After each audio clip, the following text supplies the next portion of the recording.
Friends देखंतु वर्तमान मु आम गाँ मंदिर अच्छी आ गाँ मंदिर वर्तमान 12 पूजा आ घास पूरा सफासफी चली मंदिर परिसर को स्वच्छ रखा जाउची आ मो गाँव निज गाँव सान भाई सांगसाथी मैंने देखो केते सुंदर भाव कार्य करछंती आपण देखि पारथिबे 12 पूजा चलची ता सहित घास पूरा मध्ये चलची देखंतु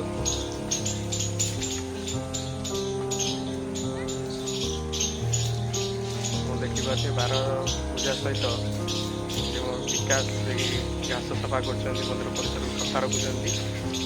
आ बहुत गछ लगी मंदिर में देखी बर्तमान से जो गछ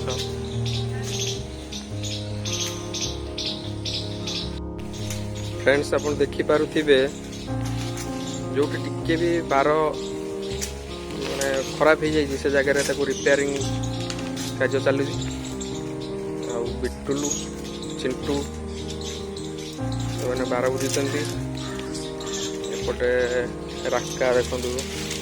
केते छोट छोट गछ आपको देखा जाऊन बोले देखो केते छोट छोट गछ को जत्न सहकार बढ़ाइबा चेष्टा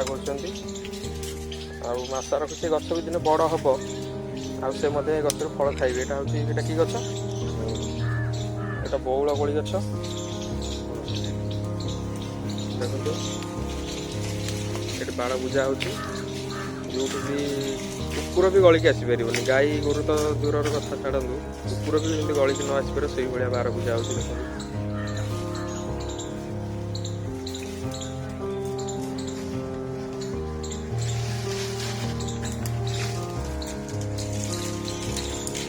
देखो विकास भाई के सफा कर देखिए आप जगह के सुंदर हो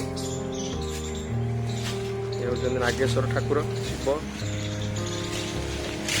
आम गाँ लास्ट अच्छा पाखे ट्रेन लाइन देखिपे रेलवे ट्रैक जाइए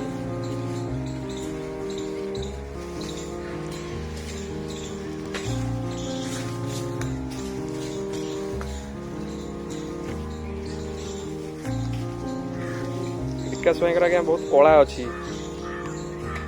से भल माने चित्र करि भल रोषेई करती जो काम करती भल करती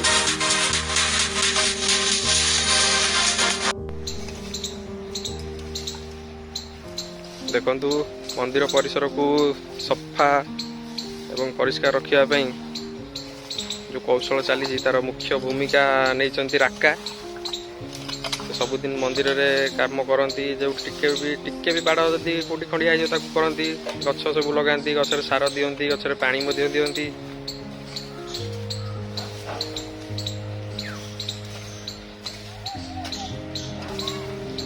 केते सुंदर भाव कार्य चली देखो ये मंदिर ये हनुमान अच्छा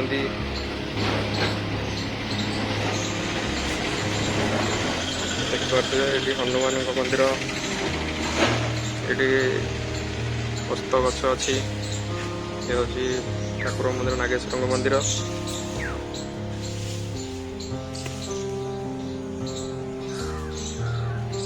देखो केते परिष्कार जगह वर्षा दिन जेहेतु घास टी बड़ बड़ हो जाए बहुत गछ लगी से गछ को तार जत्न प्रत्येक दिन गचर जत्न नि जाए देखो विकास नहीं जाऊँच बाउंश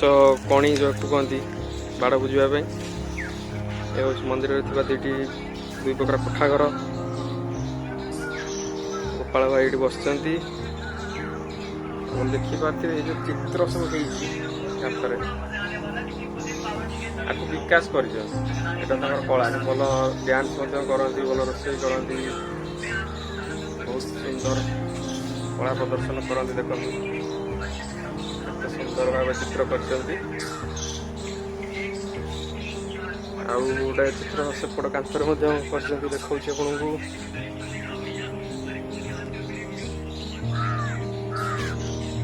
देखो केते सुंदर सुंदर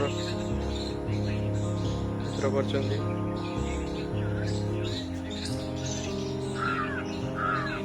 झाड़ू गोटे अच्छी देखु झाड़ू करा जाए प्रत्येक दिन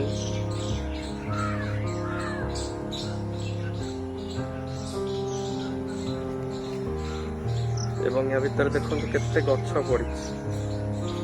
देखा ଯାଉଛି କି ନା ମୁଁ କହିପାରିବିନି, କିନ୍ତୁ ଭିତରେ ବହୁତ ଗୁଡ଼େ ଗଛ ପଡ଼ିଛି, ପ୍ଲାଣ୍ଟେସନ୍ ହେଇଛି। ଆକାଶିଆ ଗଛ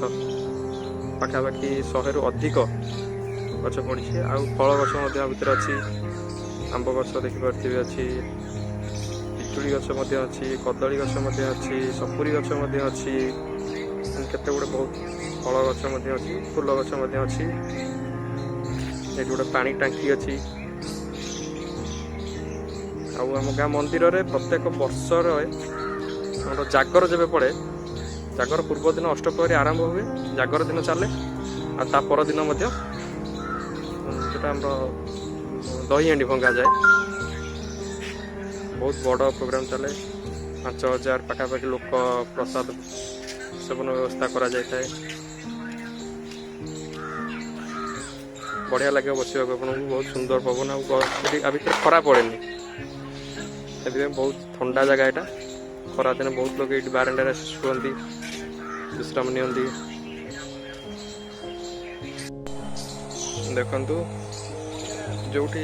ସଫା ହେଉଛି, ରାକା ଯେଉଁଠି ସଫା କରୁଛନ୍ତି, ସେଇଠି ମନ୍ଦାର ଗଛଟି ଆପଣ ଦେଖତେ ପଡ଼ିଛି।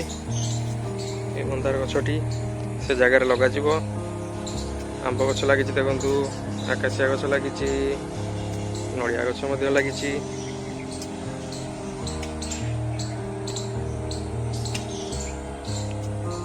ଦେଖନ୍ତୁ ସେ ବାଡ଼ ପାଖକୁ ଗୋଟେ ମନ୍ଦାର ଗଛ ଲଗାଯିବ।